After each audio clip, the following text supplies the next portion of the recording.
So market stability, is that solely price focused, or yeah, how is that determined?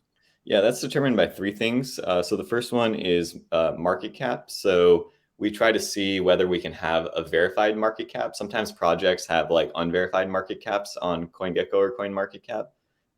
But trying to verify that, I think that gives some level of assurance if you're able to verify the market cap and that it's not changing and whatnot. And we'll also look at on-chain decentralized exchange pairs to try to verify certain aspects of that.